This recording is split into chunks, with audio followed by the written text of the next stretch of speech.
notre planète. Ces inventeurs ont fait de vous l'homme que vous êtes. Ils ont tout imaginé, tout trouvé, démontré. La lune qui gravite et la pomme qui tombe déconfite. Ils ont cherché à mesurer le temps qui donne l'heure. Ils ont voulu nous offrir tous les gages du bonheur. Une lumière exemplaire qui éclaire, qui prospère et ouvre le chemin aux rêves des humains. Ils ont trouvé des leviers pour soulever le monde. Et grâce à eux, la terre a voulu jouer à la ronde. Tourner, tourner, toutes les roues de la locomotion. Et des automobiles qui se suivent en file et défilent, puis vite filent les découvreurs. Chevauchent déjà d'autres chimères. Pour que progresse dans la sagesse notre vieille terre. Les découvreurs, les découvreurs.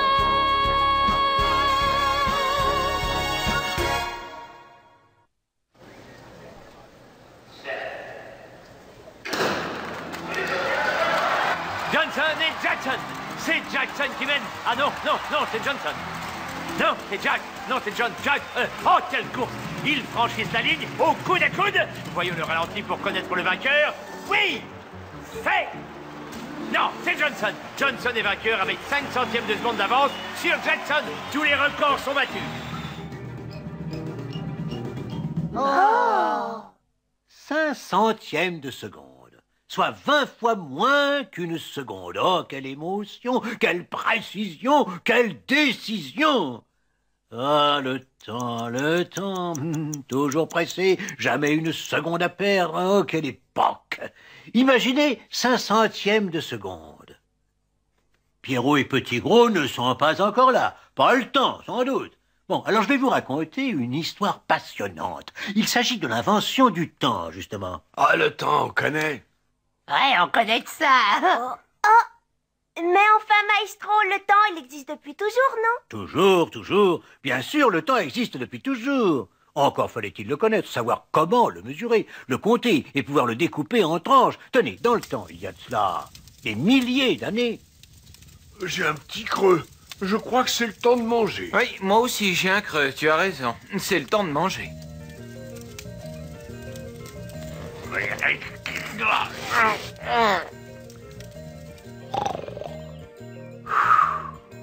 Alors, on y va? Oui, allons-y, il est temps. Vous partez? Oui, nous allons à la chasse. Faut bien, il est grand temps. Bon, mais ne rentrez pas trop tard, quand l'ombre sera ici. Pas après, sinon je vais m'inquiéter. Qu'est-ce qu'ils font là? On rêve ou quoi? On est en pleine préhistoire. Oh, c'est drôle. On a eu l'impression qu'on était hors du temps. On peut rêver, et alors dans ce cas-là, le temps nous joue des tours. Savez-vous que pendant très longtemps, on ne mesurait pas le temps? Ainsi en Égypte ancienne.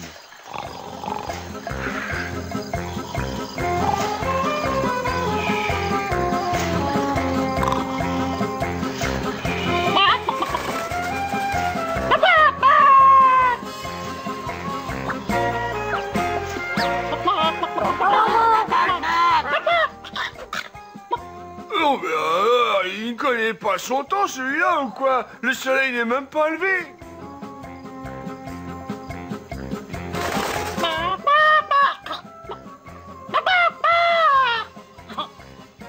C'est bon maintenant, le dieu soleil va naître.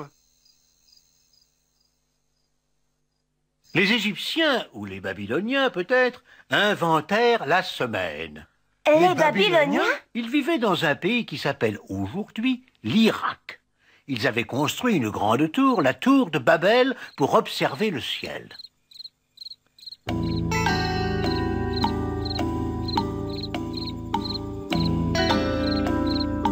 La pleine lune revient tous les 30 jours. On peut faire 4 semaines de 7 jours. 4 fois 7, ça fait 28, donc il manquera 2 jours. Si on faisait des semaines de 8 jours? 4 fois 8, 32, ça fait alors 2 jours de trop. Alors, des semaines de 7 jours et demi. Non, ça ferait désordre. Il y aurait des semaines qui commenceraient la nuit et d'autres le jour. 7 jours, c'est le mieux. Moi, je dis 8 jours. J'ai parlé le premier. Mais c'est pas une raison. On joue et le gagnant choisit.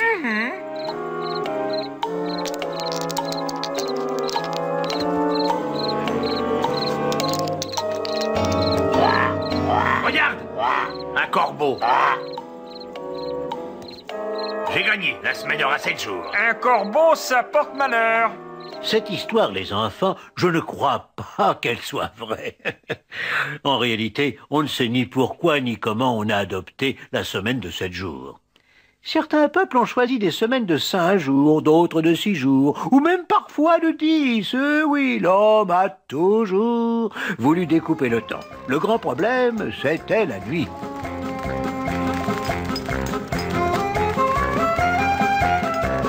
X chose, ça n'avance pas. Cela fait 2 ans que ma pyramide est en construction. Au train où tu vas, elle ne sera pas terminée pour mon enterrement. Et les ouvriers travaillent de la première à la dernière heure de la journée au pharaon. Je n'ai pas assez d'hommes. Eh bien, je n'en ai pas d'autres. Fais-les travailler après le coucher du soleil. Je ne peux compter que les heures de soleil. Et les ouvriers veulent qu'on leur paie les heures supplémentaires. Ça risque de coûter très cher. Mais si, on peut compter les heures de la nuit. Regarde au pharaon. L'eau s'écoule régulièrement de ce récipient. J'en ai marqué le niveau à chaque heure du jour. L'eau, elle s'écoule aussi la nuit. Donc, on peut mesurer le temps en l'absence du soleil. Tu vois, si toi et les tiens, vous travaillez jusqu'à la 3e heure de la nuit, on vous donnera un supplément de blé et d'ail. Je veux bien essayer. On continue encore 3 heures et on aura une bonne prime. Ah bah non, allons-y. Oïs! Oïs! Oïs!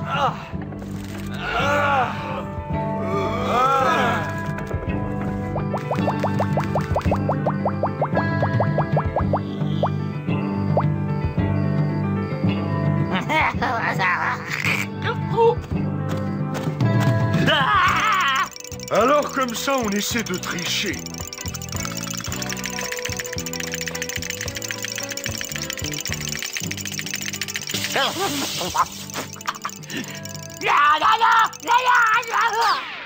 L'horloge à eau va se répandre tout autour de la Méditerranée. En Grèce, des horloges publiques indiquent les heures du jour comme de la nuit. Et les hommes politiques vous trompent. La colère des dieux va bientôt s'abattre sur nous. Et de plus, vos impôts vont être augmentés. Lui, Athéniens. il se nomme Démétrios. Un vrai moulin à parole. Il nous fait toujours le même discours. Alors on limite son temps de parole en se référant à une petite clepsydre. Tu vois? Ceux qui doivent vous représenter vous mentent, citoyens. Les dieux vont se fâcher, croyez-moi. Et leur courroux sera sans Ça se égard. répète. Heureusement, il n'y a presque plus d'eau. De plus, Athéniens, sachez que vos impôts vont encore augmenter. Encore de l'eau. Laissez-moi de l'eau pour parler. Je dois encore dénoncer les combines des Jeux Olympiques. C'est un scandale. Laissez-moi encore de l'eau pour mon horloge à parole. On invente des clepsydres de plus en plus perfectionnées. Celle de Ctésibios, dont je vous ai déjà parlé, celle de Héron, d'Alexandrie. Et à Rome, à la même époque, on en est déjà à la montre de poche. Pas toujours follement précise, c'est vrai.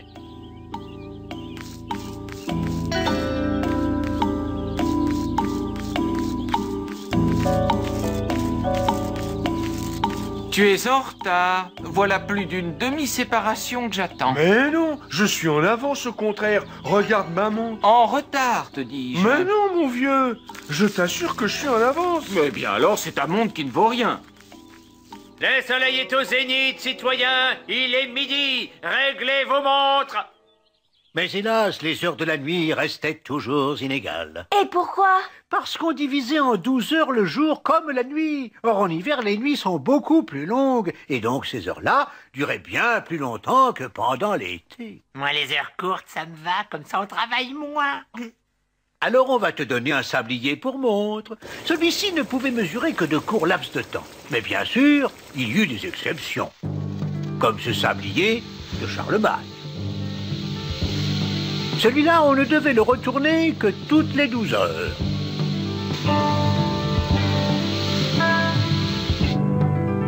Mais il fallait faire vite.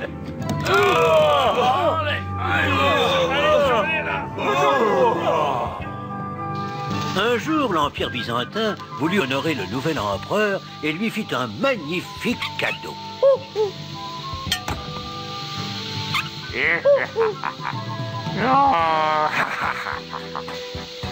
Puis vint ensuite l'horloge à huile qui, ma foi, était bien peu exacte. Quant à l'horloge à bougie, elle aurait été inventée par Alfred le Grand, roi saxon. Seigneur, si je reprends mon royaume, je fais le serment de consacrer le tiers de mon temps à la prière.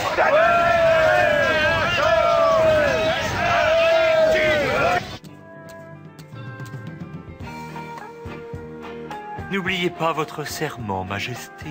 On allume les chandelles les unes après les autres. Et sachant que chaque chandelle dure 4 heures, il vous faudra donc prier pendant la durée de 2 chandelles.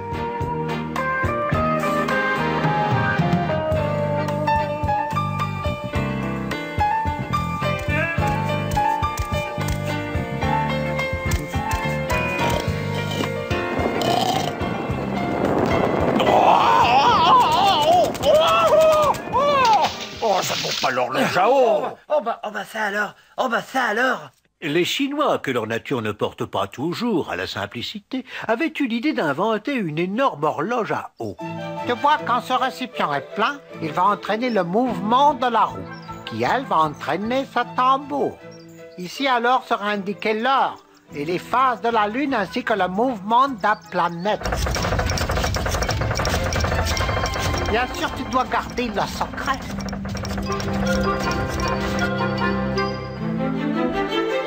Je l'ai vu, l'horloge que Susong a fabriquée pour l'empereur, ton ennemi. Elle indique le lever du soleil, mais aussi le mouvement de toutes les planètes. Il m'en faut une comme ça, sinon... Ah oui, chef. Tu vois, l'eau venant d'ici va couler dans cette cuvette. Une fois pleine, la cuvette va entraîner cette roue qui est reliée à ce tambour que tu vois là. Le tambour va alors faire tourner. Moi, ce que je veux, c'est la voir marcher. Vas-y, laisse couler.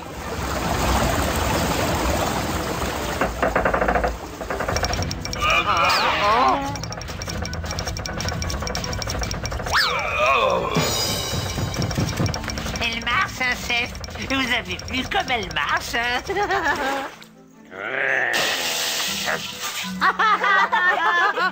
Voulez-vous que je vous dise comment s'est terminée cette histoire? Ouais. Quelques années plus tard, malheureusement, la dynastie Song va alors perdre le pouvoir et l'extraordinaire horloge va être démontée pour être transportée à Pékin. Voilà, ô illustrissime Seigneur, elle est en état de marche, comme vous l'avez ordonné. Je pense au Fils du Ciel que cette horloge est un objet malfaisant.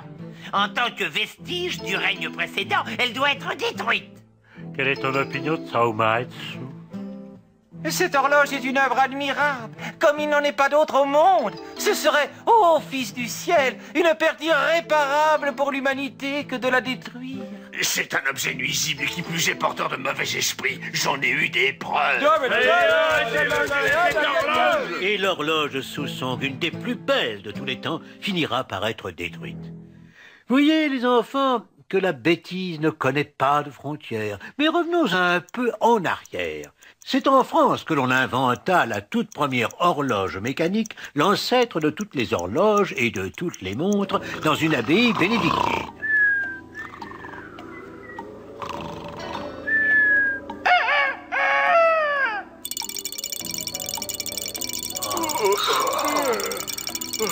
Nous sommes encore en retard pour la prière du matin, mes frères. Que se passe-t-il?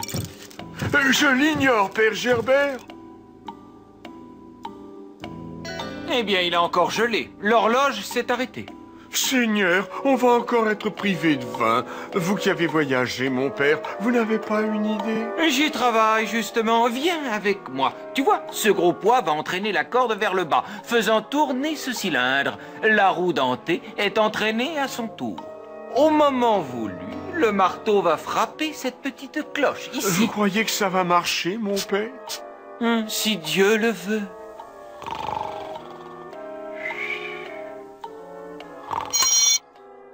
Quoi? Qu'est-ce que c'est? Oh, c'est l'horloge du père Gerbert. Seigneur!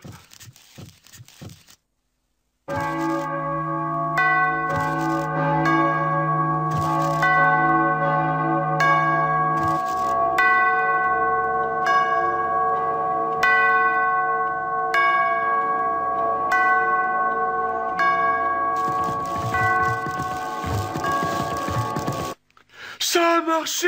Bravo, mon père! La volonté du Seigneur, mon fils. Après avoir fait sonner les cloches, les horloges des clochers vont annoncer les heures du matin, de midi et du soir. Une des plus célèbres horloges sera celle de la cathédrale de Strasbourg.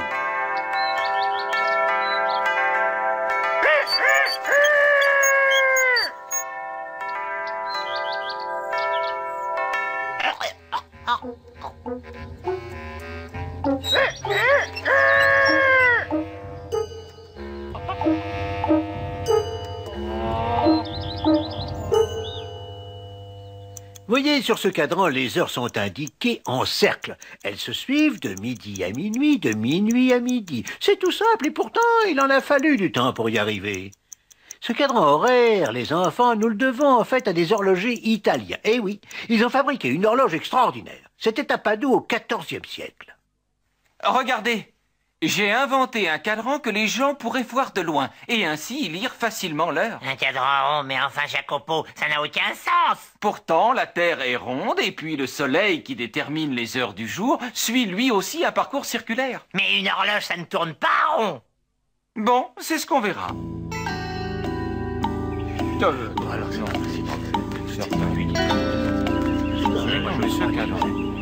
Mais c'est très astucieux, bravo.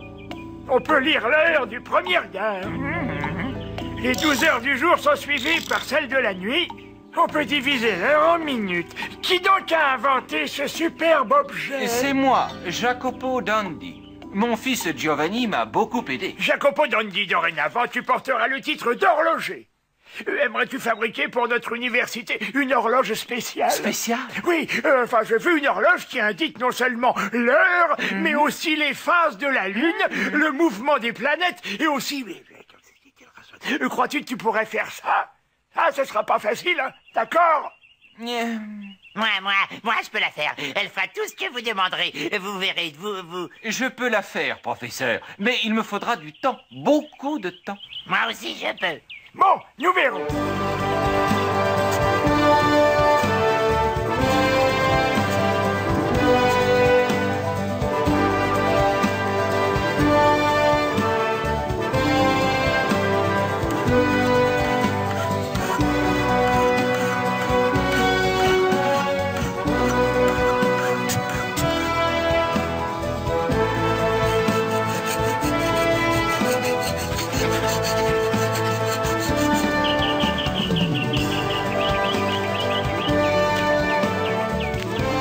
Je crois qu'on y est presque. Encore un effort et on touchera au but. D'abord, père, il nous faut avant tout tenir compte d'une donnée d'une importance capitale. 17 ans de travail. Quel dommage que ton père ne soit plus là pour voir ça. Mon cher Giovanni, si ton horloge peut faire tout ce que j'ai demandé, alors mon garçon, tu peux me faire confiance. Ton nom restera à jamais gravé dans l'histoire. J'ai fait de mon mieux, comme vous allez voir. Belle machine. Mais moi aussi, j'ai fabriqué une horloge merveilleuse et elle indique une foule de choses, vous savez. Vous allez voir, vous allez voir.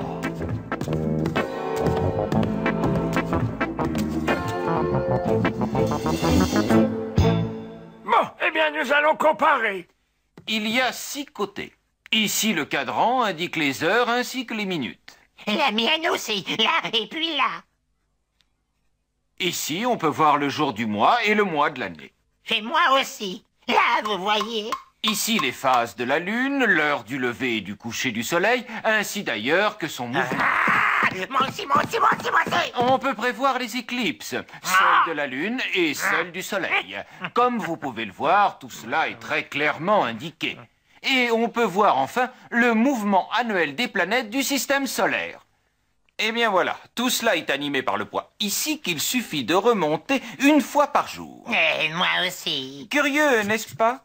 Ton horloge est exactement semblable à la mienne. Quelle coïncidence! Ouais, c'est curieux en effet. On a peine à croire que deux hommes qui ont travaillé chacun de leur côté pendant 17 ans et fabriqué exactement la même merveille. Eh ben, c'est que je suis un grand horloger. L'ennui, c'est que mon astranium fait comme un petit cliquetis quand les rouages tournent. Alors que ta machine est tellement plus silencieuse, Guido. Oui, ma machine est tout à fait silencieuse. À vos souhaits. Mais j'ai pas éternué. Non. C'est moi qui... C'est moi, j'ai attrapé un petit rhume. La saison est fraîche. Tiens, ton mécanisme est enrhumé. Non, tu n'as pas le droit. C'est mon secret, ma machine à moi, ma chose, mon horloge.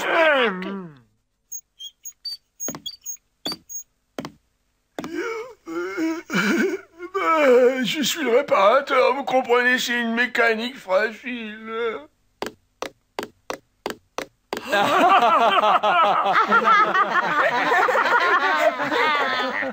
On érigea des horloges à cadran dans les villes et les villages. Les hommes importants ne pouvaient plus s'en passer. Ainsi, Louis XI, roi de France. Est-ce qu'on n'aurait pas oublié ma petite horloge de voyage? Non, sire, elle suit là derrière. Quelle heure est-il? 10 heures du matin, sire.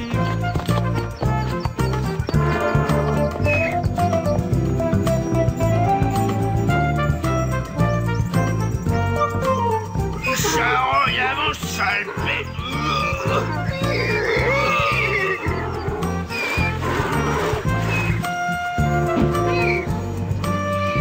Attention! Oh là, on va chercher! On va alors! Oh, peu cher! Est-ce qu'il va pas être content, le roi Louis XIe du Nord? Oh, on va la sentir repasser sa colère! Quelle heure est-il?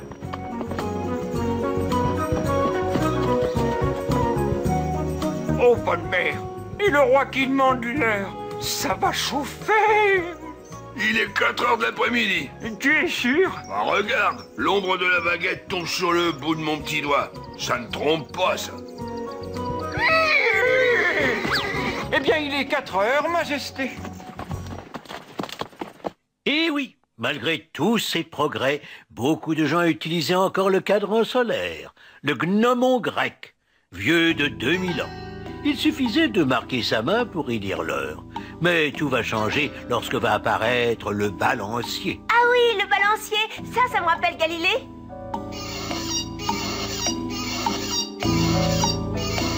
Oui, Galilée découvrit que la longueur du balancier détermine le temps de son mouvement. Le balancier devint l'instrument de précision des horloges. Et des montres, bien sûr. On en avait bien besoin, et surtout dans la marine. La navigation était encore des plus imprécises.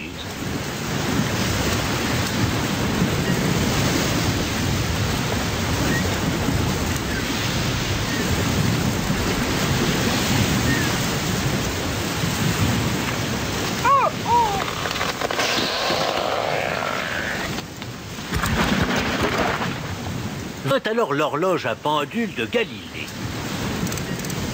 Et son télescope.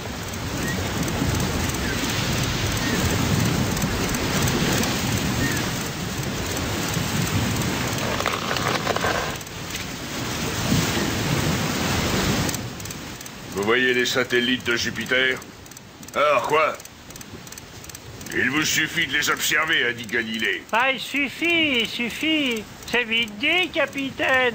Un écart de 5 minutes me donne 2 degrés d'erreur, alors en plus avec ce roulis. Pour que les choses évoluent, il faudra que tout près des côtes anglaises, sur les rochers des îles Scilly, l'amirauté va offrir 20 000 livres à qui trouvera le moyen de déterminer avec la plus grande précision la longitude. Robert Hooke avait déjà inventé l'horloge à ressort.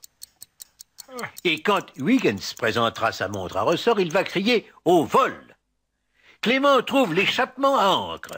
Et s'inspirant de leurs travaux, voici le chronomètre de John Harrison, le fameux numéro 4, assez précis pour remporter le prix de l'amirauté.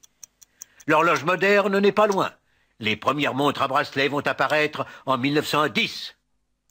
Les progrès seront extraordinaires avec l'horloge atomique qui se trompe de moins d'une seconde en 3000 ans et les montres à quartz et à pile électrique. Comme la mienne?